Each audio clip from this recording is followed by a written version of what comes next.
Warahmatullahi wabarakatuh. Bapak Ibu yang kami muliakan, kembali kita bersyukur atas nikmat dan karunia yang telah Allah Subhanahu wa taala limpahkan untuk kita semua. Kembali di sore hari ini kita dalam keadaan sehat walafiat, dalam keadaan terbaik, dalam keadaan tanpa kurang suatu apapun. Semoga Allah Subhanahu wa taala meridai kita semuanya. Semoga Allah merahmati kita semua. Semoga Allah Subhanahu wa taala memberikan kepada kita kemudahan untuk senantiasa diberi kemudahan di dalam mensyukuri nikmat-nikmat Allah Subhanahu wa taala. Amin ya rabbal alamin. Sebagaimana petunjuk Nabi agar kita berdoa, Allahumma a'inni ala dzikrika wa syukrika wa husni ibadatik. Allahumma ya Allah a'inni ala dzikrika. Ya Allah, bantulah kami dalam mengingat Engkau. Dan Allah berjanji, fadhkuruni adzkurkum. Ingatlah kalian kepadaku, niscaya aku akan ingat kalian. Allahumma a'inni ala dzikrika wa syukrika. Ya Allah, berikanlah kepada kami kemudahan untuk mensyukuri nikmat-nikmat yang telah Engkau berikan kepadaku. Maka Allah pun firmankan, washkuruli wala takfurun. Bersyukurlah kalian kepadaku dan janganlah kalian berlaku kufur. Dan disebutkan di dalam Al-Quran, Allah firmankan, la in syakartum la azidannakum. Sekiranya kalian mau bersyukur, niscaya kami akan tambahkan karunia rezeki. Berikutnya, Allahumma a'inni ala dzikrika wa syukrika wa husni ibadatik. Ya Allah, bantulah kami ini di dalam beribadah dan menyembah Engkau. Di saat seseorang itu beribadah, maka hendaknya beribadah sesuai dengan apa yang menjadi petunjuk Allah dan Rasul-Nya. Di saat kita berbicara makanan, maka orang bisa berkreasi dengan makanan. Di saat kita berbicara minuman, maka orang bisa kreasi dengan minuman.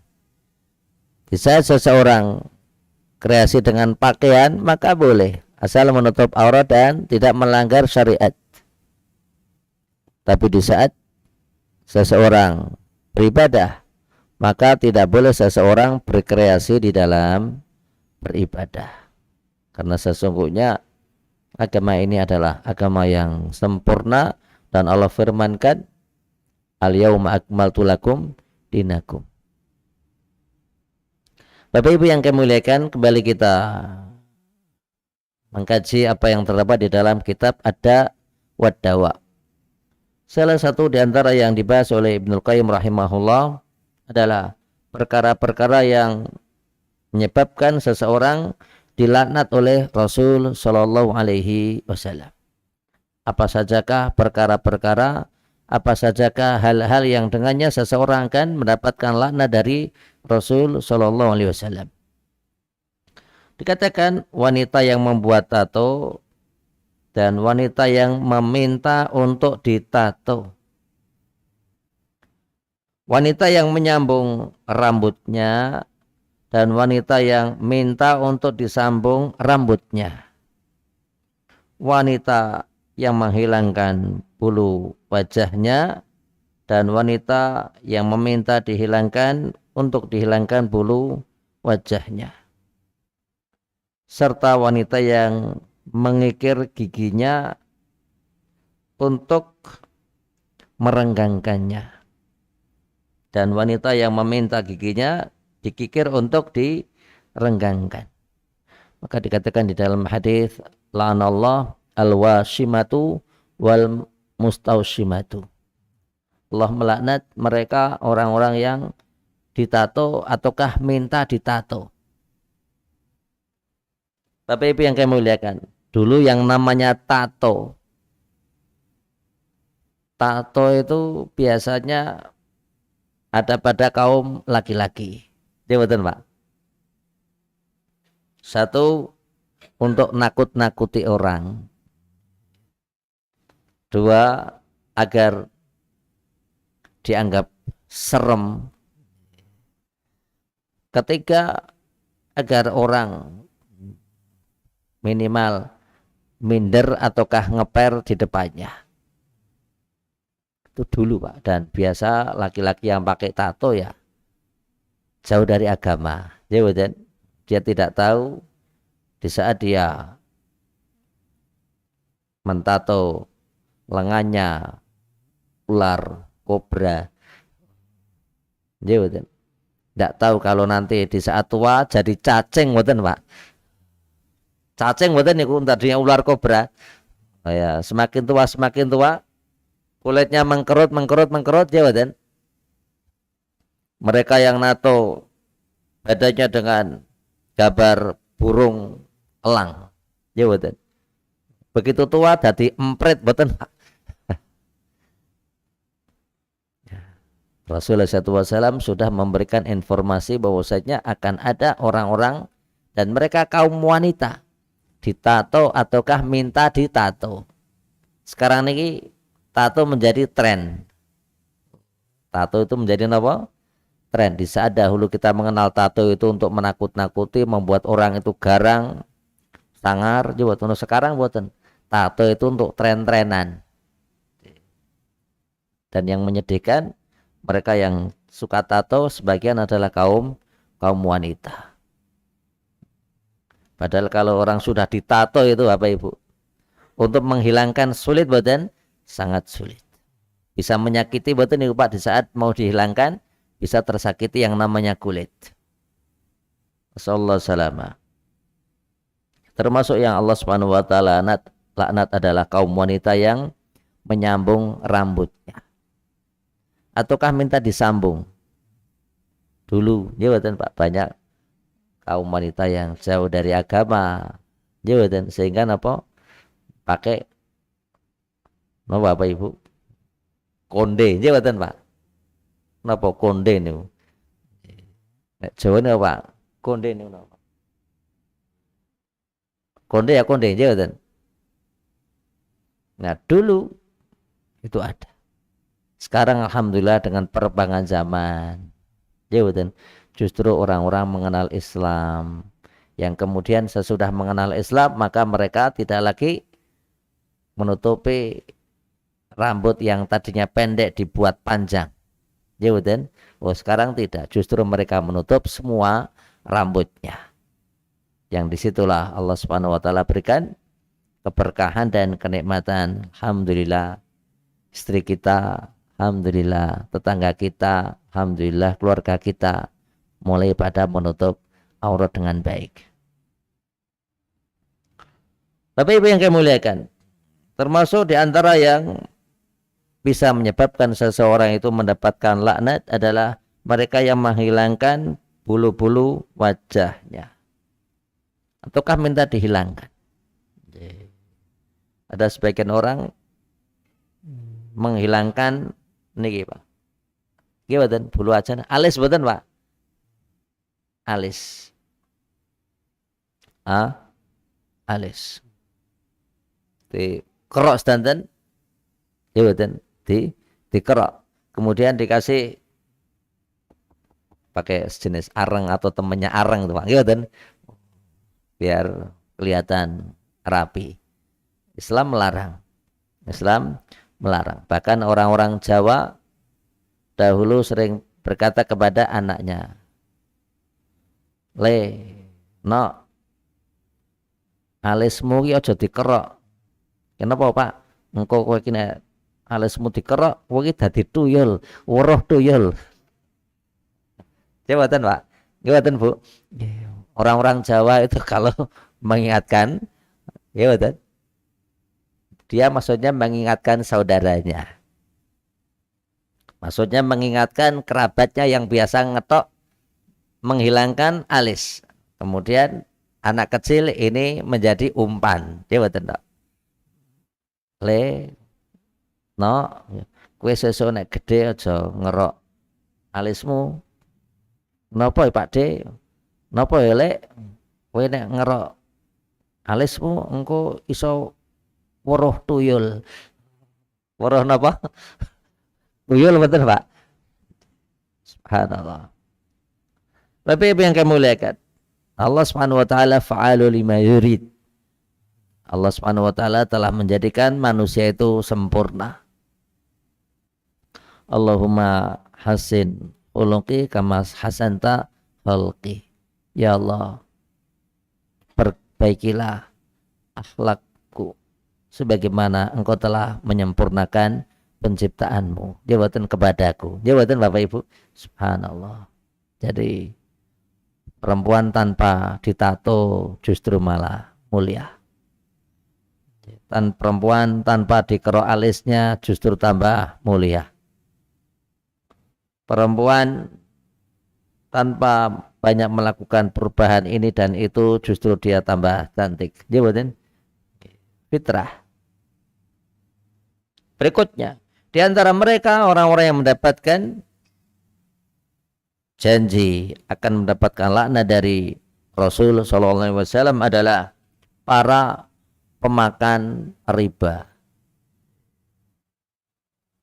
Orang yang memberi riba.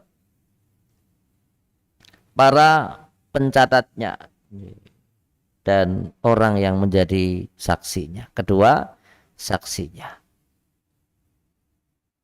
Bapak Ibu yang kami muliakan, di saat kita ini hidup, maka paling nyaman, ya betul, kok kita ini tidak ada urusan dengan bank. Kok ternyata harus, ya betul Pak, ya kita memohon ampun kepada Allah. Apa itu? Ya nabung. Ya betul Pak, nabung. Kenapa di saat seseorang itu nabung?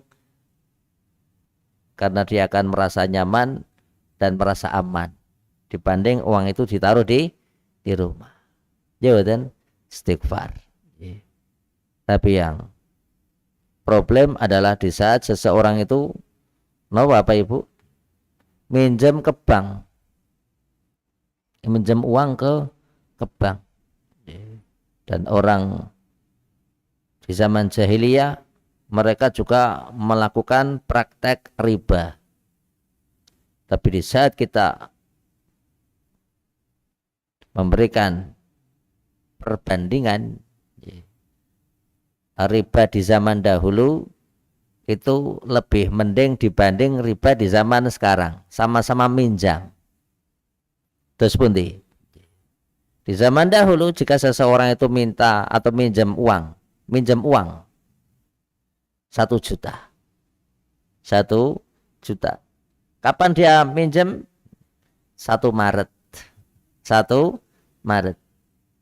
Sampai berapa lama Bapak Ibu? Ya selama 1 tahun. Selama 1 tahun. Berarti 1 Maret 2027 harus terbayarkan. Kenapa? Karena mulai minjam 1 Maret 2026. Kok ternyata tanggal 1 Maret 2027 kok belum bayar? Nah, maka orang-orang dahulu baru mengenakan riba. Baru mengenakan dan memberikan sanksi yaitu berupa tambahan. Perusahaan ini kok mboten. Ya betul. Coba orang minjam 1 juta. Ya betul Bapak Ibu. Belum mungkur saja sudah berkurang. Ya betul. Belum mungkur dari bank saja uangnya sudah berkurang. Ya betul Pak. Entah itu bahasanya macam-macam. Administrasi atau sejenisnya. Ya betul. Nanti kalau tiap bulan ternyata ada tunggakan, ya mungkin akan ada tambahan beban yang harus dibayarkan. Ya betul Pak. Maka bisa jadi seseorang minjam uang 1 juta, agunannya 5 juta, bisa-bisa entek betul Pak niku. Kenapa? Di saat tidak mampu membayar riba. Nasallahu salama. Banyak kita memohon dan memohon kepada Allah Subhanahu wa taala agar dijauhkan dari hubungan dengan orang-orang yang biasa melakukan riba. Ya betul. Dan yang namanya bank itu diuntungkan betul Bapak Ibu. Di Arab Saudi ada suatu bank namanya Bank Rothschild. Bank Rothschild itu bank yang kaya. Bank yang kaya. Sehingga terus pundi kok ternyata nasabahnya berkurang pun dia masih kaya. Kok ternyata tidak ada nasabahnya pun dia masih kaya. Kenapa Bapak Ibu? Karena bank pada dasarnya dia sudah kaya. Kalau di negeri kita ini nyuwun sewu, yang namanya bank itu kaya disebabkan karena nasabah. Ya betul. Begitu nasabah berkurang mulai bingung betul Bapak Ibu? Mulai bingung. Hanya kita memohon kepada Allah. Nas'alullah as-salamah. Semoga Allah Subhanahu wa taala berikan kepada kita keselamatan dan dijauhkan dari perkara riba. Amin ya rabbal alamin. Baik. Berikutnya orang yang mendapatkan janji akan mendapatkan sanksi berupa laknat dari Rasul adalah al-muhallil dan al-muhallil lahu.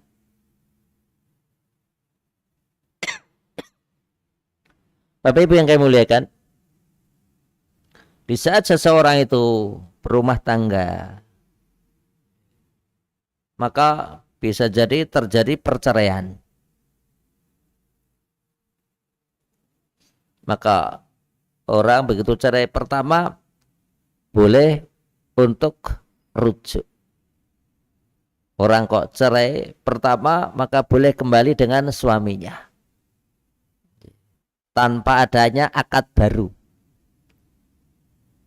Kok ternyata sudah berumah tangga lagi, berjalan dengan baik Bapak Ibu, cerai lagi. Maka Allah firmankan at-talaqu marratan. Yang namanya talak itu maksimal adalah 2 kali. Kenapa demikian? Karena di saat seseorang itu sudah cerai sekali, boleh balik. Cerai yang kedua, boleh balik. Cerai ketiga apa? Maka putus.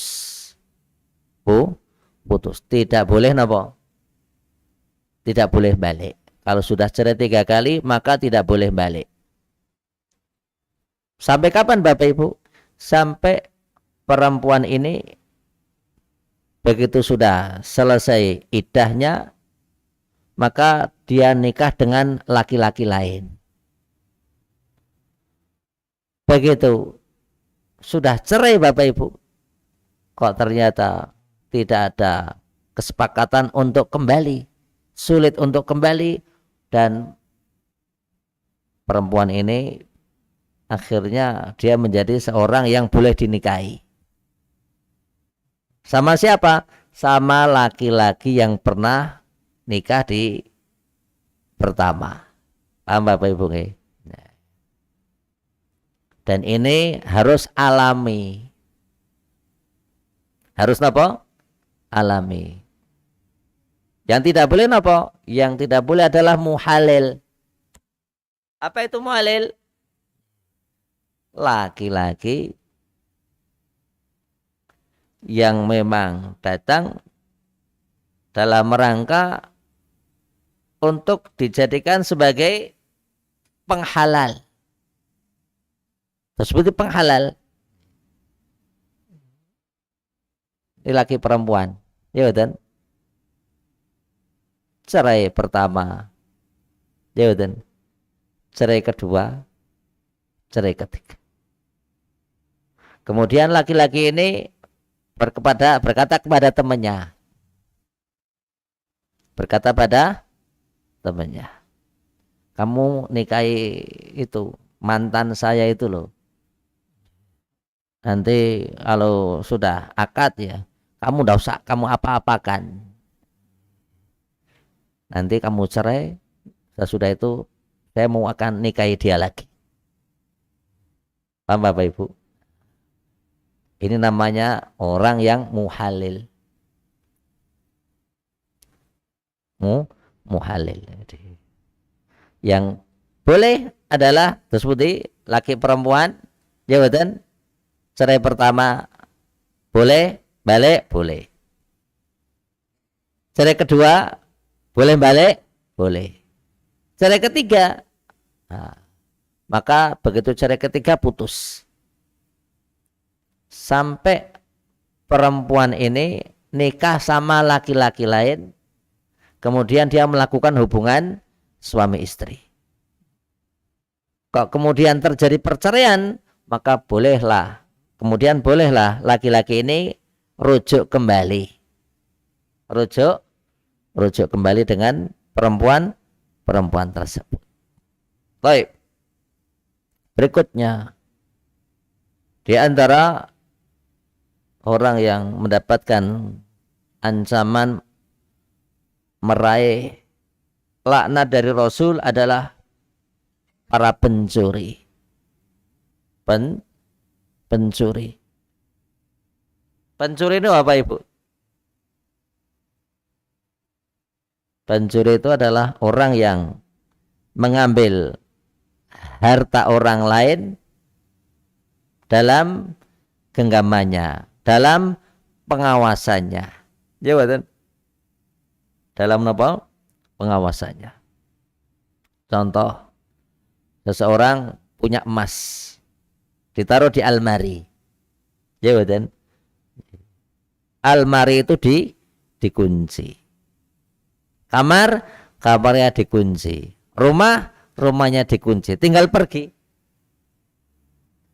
Kok terjadi pencurian? Nah, ini seseorang mengambil harta dan harta tersebut dalam keadaan apa? Terjaga, betul Pak? Terjaga. Beda kalau seseorang itu punya harta, punya emas, punya kalung atau punya ini ditaruh di tepi jalan, taruh di teritian, Pak. Taruh di teritian. Tahu teritian nggih? Teras rumah. Lagi main ke tempat temannya, ya betul.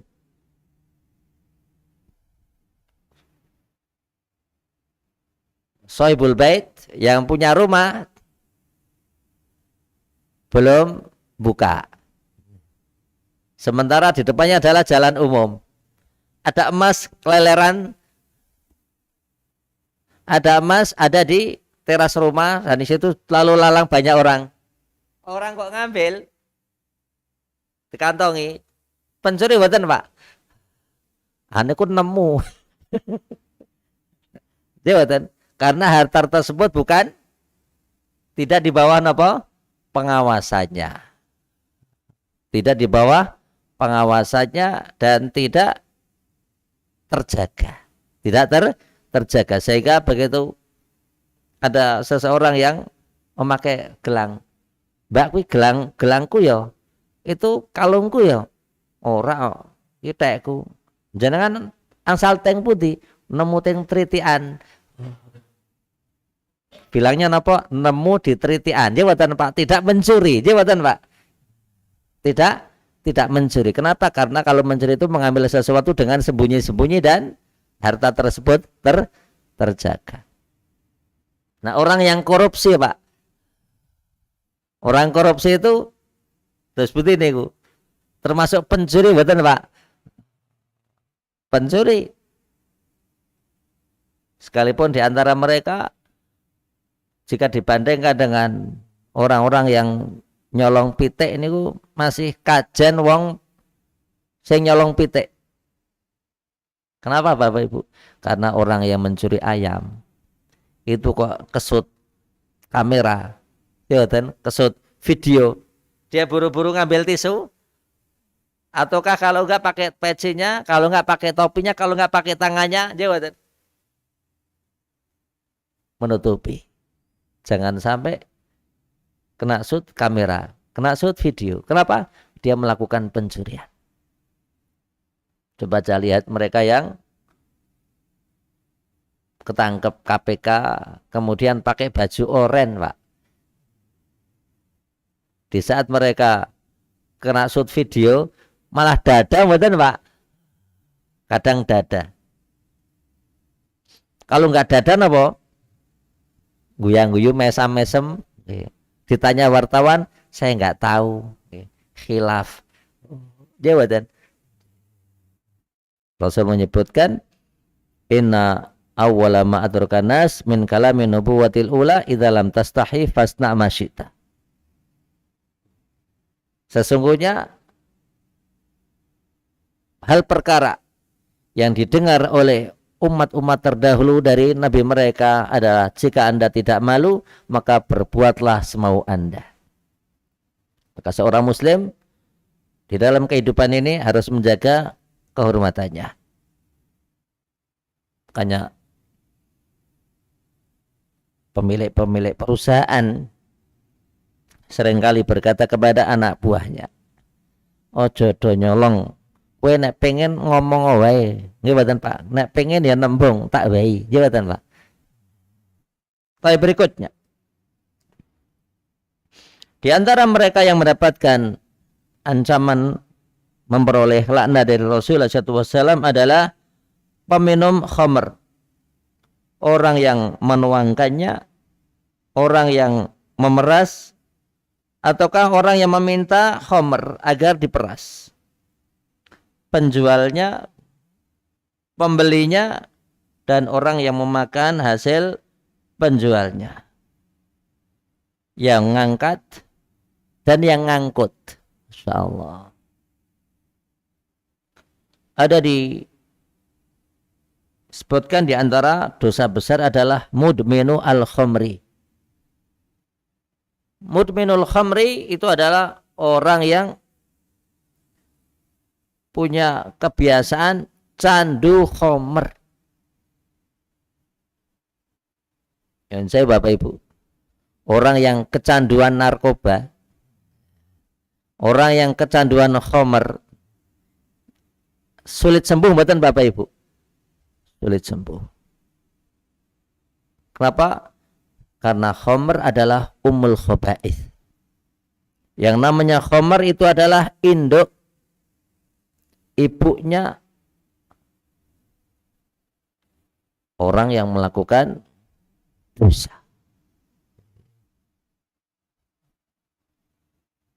Kalau seseorang mendapatkan penawaran, ya betul, membunuh, memperkosa, minum khamr, dia harus jadi memilih yang paling ringan.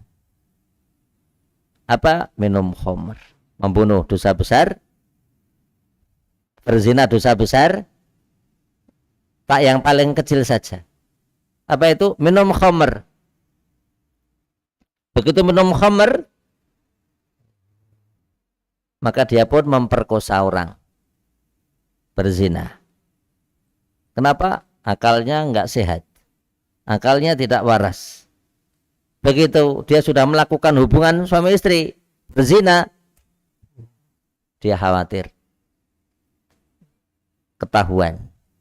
Dia kan khawatir nanti kalau punya momongan bagaimana ini. Apa yang dia lakukan? Membunuh. Membunuh. Maka dikatakan khamr itu adalah ummu al-khaba'ith. Dan Rasulullah SAW memberikan sanksi mereka yang mudminul khamri, peminum khamr, syaribul khamr. Dan Bapak Ibu perso, yang namanya khamr itu satu, warnanya pekat, hitam, hijau banget, merah banget. Yang kedua, namanya khamr itu dikatakan sakran, muskir. Maka dikatakan di dalam hadis Rasul bersabda, kullu muskirin haram. Tiap sesuatu yang bisa menyebabkan orang itu sakran, tiap sesuatu yang membuat orang itu mabuk, maka hal tersebut adalah haram. Qaliluhu wa katsiruhu sawa. Banyak atau sedikit, maka statusnya adalah sama. Yang ketiga, khamr itu merusak akal. Khamr itu merusak merusak akal. Yang berikutnya, khamr itu ngerusak perut. Khamr itu merusak Bapak Ibu pencernaan. Berikutnya, khamr itu bisa merubah dan merusak apa Bapak Ibu? Jihaz at-tanasuli. Jihaz tanasuli itu adalah kehormatan laki-laki, kehormatan perempuan, yaitu kemaluan. Dan saya orang yang biasa minum khamr, dengan berjalan waktu maka klepnya rusak. Bapak Ibu perhatikan nggih? Orang-orang dahulu kan biasa sebelum musim listrik pakainya petromak, betul Pak? Petromak itu jika meleret, petromak itu jika lampunya redup, mau tidak mau dipompa, betul Pak? Nah, dipompa. Begitu pompa itu masih baik, klepnya itu masih baik, maka begitu sepuyernya itu dinyalakan, maka akan menyala dengan baik. Ya betul Pak? Tapi di saat klep itu rusak, sekalipun dipompa bolak-balik, tetap tidak fungsi. Angin yang masuk ngobos, betul Pak? Ngobos betul, sehingga rusak. Kenapa kok rusak? Karena klepnya rusak. Nah, begitu juga orang yang peminum khamr. Maka dengan berjalan waktu klepnya rusak sehingga dia minum minuman tidak terasa kalau dia ngompol. Jadi tidak terasa para peminum khamr itu kalau pipis sudah lagi tidak terasa Bapak Ibu. Kenapa? Klepnya rusak. Nas'alullah as-salamah. Kita banyak mohon pada Allah agar dijauhkan dari khamr. Amin ya Rabbal alamin. Ngeri Bapak Ibu. Khamr itu ngeri. Belum lagi yang namanya khamr itu menyebabkan status sosial seseorang menjadi rendah di masyarakat. Tidak ditengok di masyarakat, tidak dilihat di masyarakat, diabaikan. Kenapa? Peminum khamr. Dan tidak hanya peminum khamr, tapi orang yang menuangkan. Di Jogja ini banyak kafe-kafe, betul Pak? Ada kafe yang beneran dodol kopi, ya betul Pak? Jenenge kafe, betul nih, kafe. Tapi ada juga namanya aja kafe, tapi minuman yang dijual apa? Khamr. Yang menuangkan dosa, yang minta dituangkan dosa, yang memeras dosa, jabatan, yang membawa dosa, yang mengantarkan dosa, termasuk yang ngangkut, termasuk apa yang ngangkut.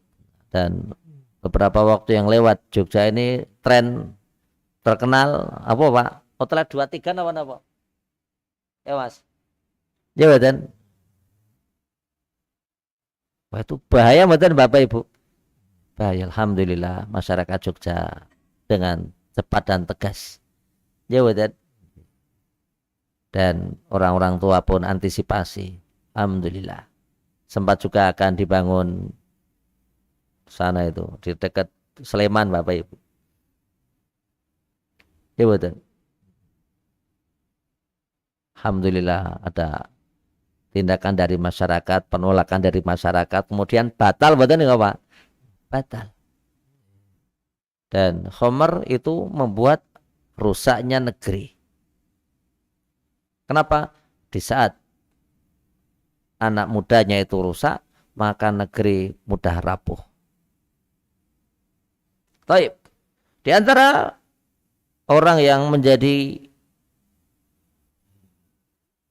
pelaku dosa besar yang dengan dosa besar tersebut akan mendapatkan sanksi berupa laknat dari Rasul, yaitu orang yang mengubah atau memindah batas tanah.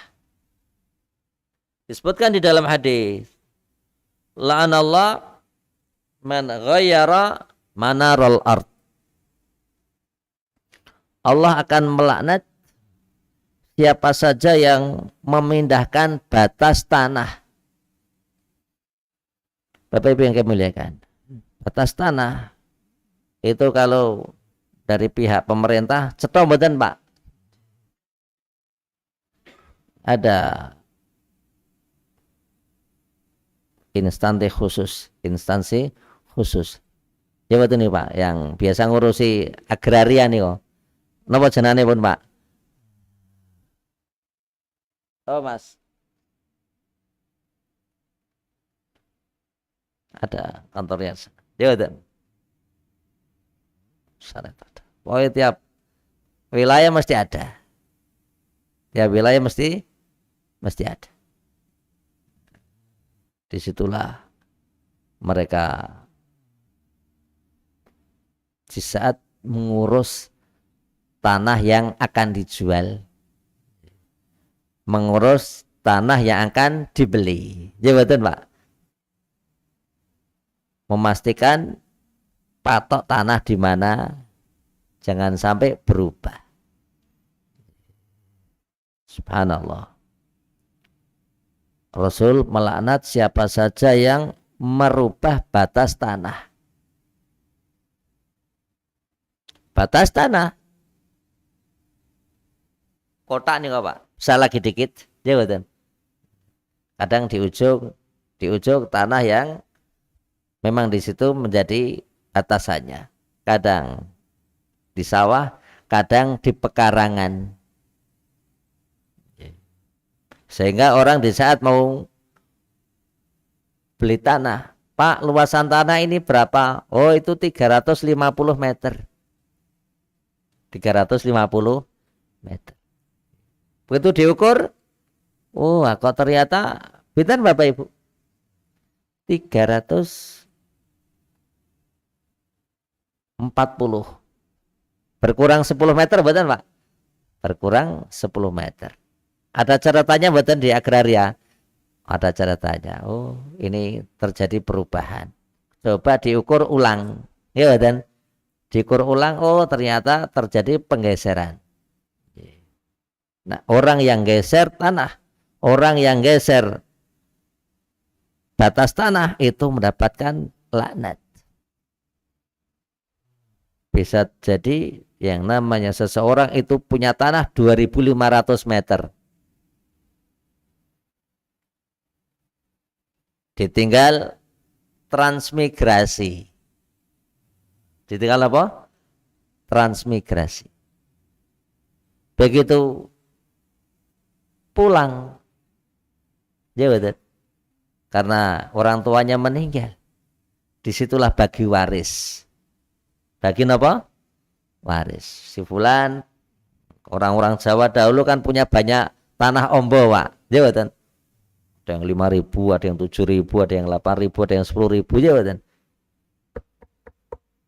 Ini dulu sebelum saya tinggal, tahu saya luasan tanah adalah 2.500.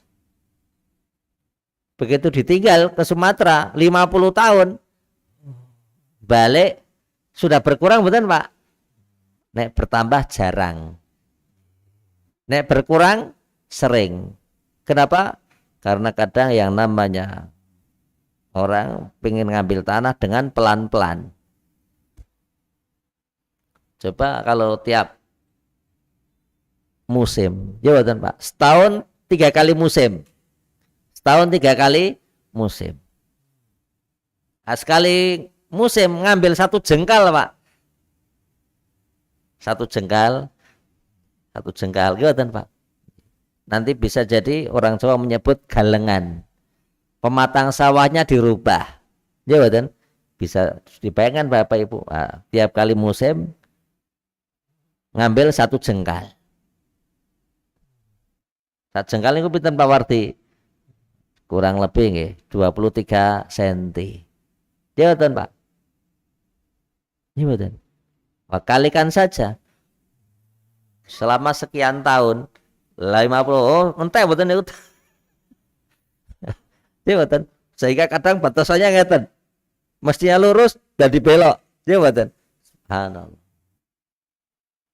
Luar biasa. Maka Rasulullah SAW melaknat mereka orang yang merubah batasan tanah. Dan disebutkan di dalam hadis Bapak Ibu, siapa saja yang mencuri sejengkal tanah, nanti di hari kiamat Allah akan memberikan orang tersebut yaitu bonus. Apa itu? Mikul tanah sejengkal tapi 7 lapis bumi. Wala'iyatubillah. Jadi kata sangat betul nih Pak. Insyaallah. Makanya orang tua dahulu itu aib sekali. Ya betul. Di saat satu sama lain, di saat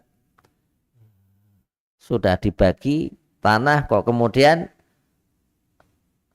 terjadi pembicaraan sesudahnya. Ya betul. Kenapa? Karena itu bisa membuat masalah. Kalau orang tua tidak masalah, kadang anaknya. Kalau anak nggak masalah, kadang cucunya. Ya betul. Kalau cucunya nggak masalah, kadang buyutnya. Terjadi betul Bapak Ibu? Terjadi. Maka di saat seseorang itu punya sesuatu, maka paling bagus adalah diluruskan dan dibenarkan mana yang harus benar. Dan disalahkan jika itu memang salah. Karena tidak boleh seseorang mengambil hak saudaranya kecuali dengan haknya. Berikutnya, di antara mereka yang mendapatkan ancaman melambatkan laknat adalah orang yang mencaci kedua orang tuanya. Terus Bapak Ibu, seseorang kok mencaci kedua orang tua, maka yang dimaksud mencaci kedua orang tua adalah di saat terjadi dua orang berselisih.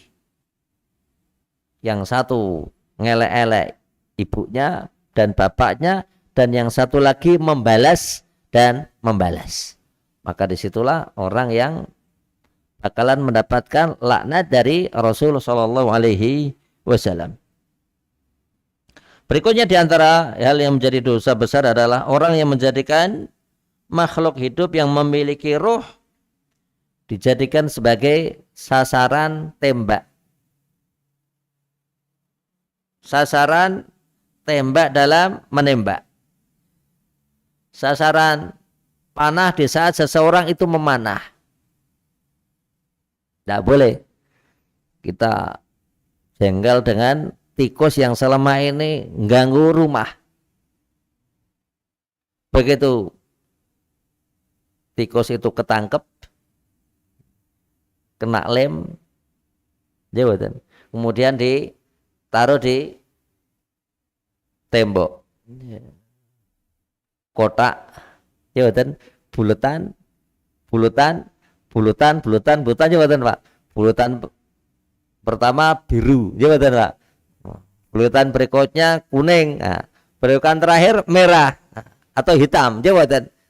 Nah, tikus itu ditaruh di situ, dia masih hidup, kemudian dijadikan sebagai sasaran memanah, sasaran menembak, padahal dia hidup. Maka di sini adalah termasuk orang yang dijanjikan oleh Rasulullah SAW mendapatkan laknat. Mendapatkan apa? Laknat. Rasul bersabda, wa idza qataltum fahsinu al-qitlah wa idza dzabhtum fahsinu adzibhah. Jika salah satu di antara kalian membunuh, maka bunuhlah dengan sempurna. Jika salah satu di antara kalian hendak menyembelih, maka sembelihlah dengan sempurna. Rasul bersabda, fal yuhidda ahadukum syafratahu. Jadikanlah pisau yang kalian gunakan untuk menyembelih itu adalah tajam. Rasul bersabda, wal yurih dzabihatahu. Jadikan binatang yang hendak kalian sembelih itu merasa nyaman. Maka disitulah sesaat seseorang menjadi panitia korban.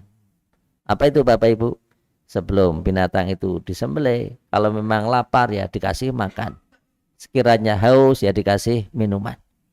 Tidak boleh dia disiksa. Sekarang muncul orang-orang yang melakukan kedzaliman. Apa itu Bapak Ibu? Pengen mengambil untung yang lebih. Sehingga sapi sebelum disembelih dikasih selang, jawatan Pak, digelonggong betul niku. Air bisa jadi 2 ember, bisa jadi 3 ember, bisa jadi 4 ember, bisa jadi sosak drem betul Pak. Kemudian di saat binatang itu kemasukan air dengan jumlah banyak, dia kasihan, ya dan tidak disembelih secara langsung. Kemudian sesudah dia lemas baru disembelih. Subhanallah.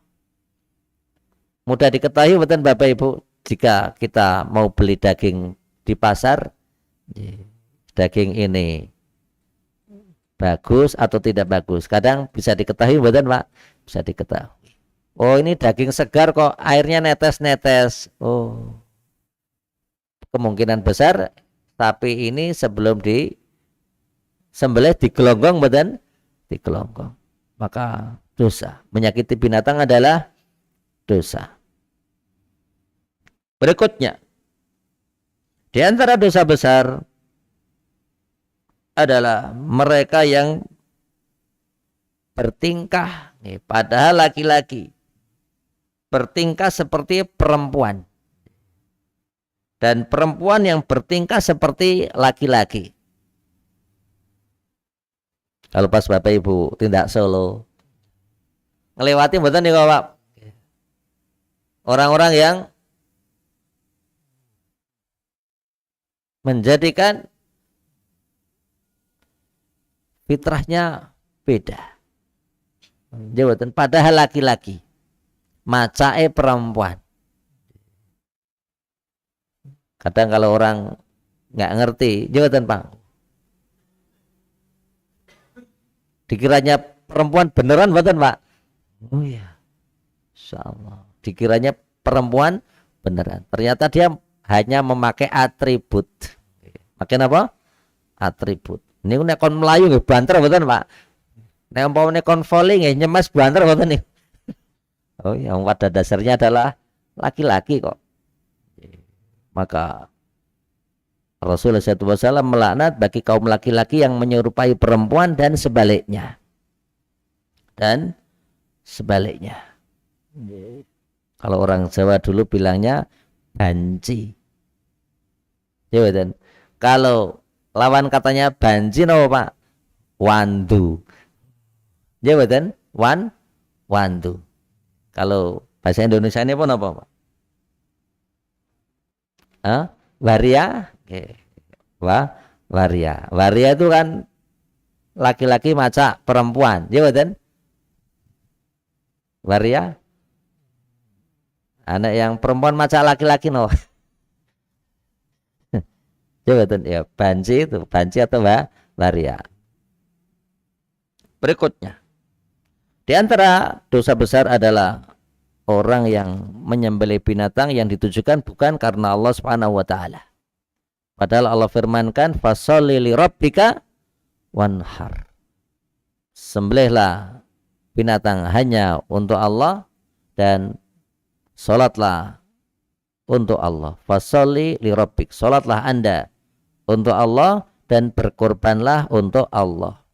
Di saat seseorang berkorban bukan diniatkan untuk Allah, maka termasuk bagian dari orang yang mendapatkan ancaman, mendapat laknat dari Rasul Shallallahu Alaihi Wasallam. Berikutnya di antara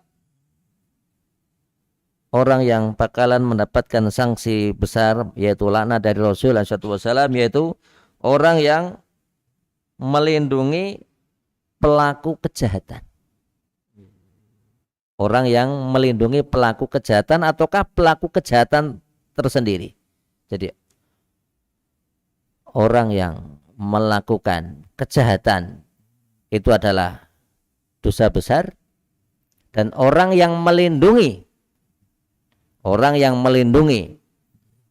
pelaku dosa besar juga mendapatkan apa? Dosa besar. Disebutkan di dalam hadis terkait dengan hal ini.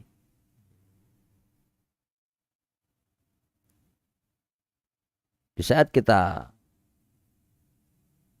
melakukan kejahatan, jawatan Pak, dan kejahatan tersebut pernah kita lakukan dulu, maka yang paling bagus adalah istighfar. Jika itu adalah kehormatan, maka kita minta ampun, minta maaf. Jika itu adalah berupa harta, maka kita kembalikan. Kita akan kembalikan. Dan kita bersyukur kepada Allah di saat kita belajar seperti ini. Apa itu? Ingat hadis Nabi.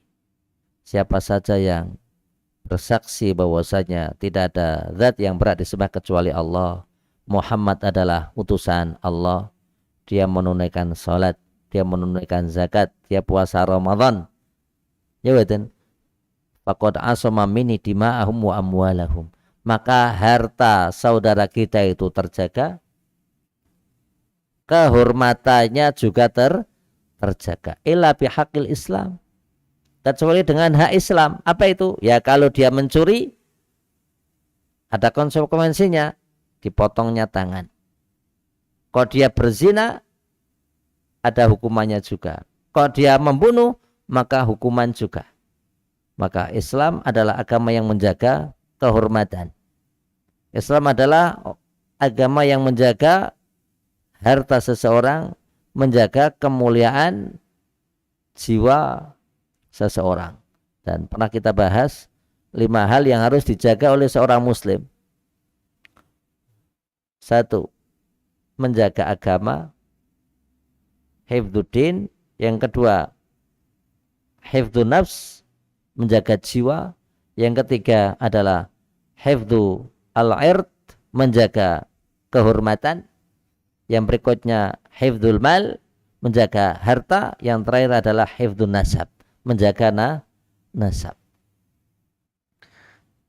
Demikian Bapak Ibu yang bisa kami aturkan. Lain waktu insya Allah kembali kita lanjutkan. Dan masih ada beberapa kali pertemuan menjelang Ramadan ya. Insya akan kita bahas mungkin pekan depan terkait dengan bulan Sya'ban dan nisfu Sya'ban.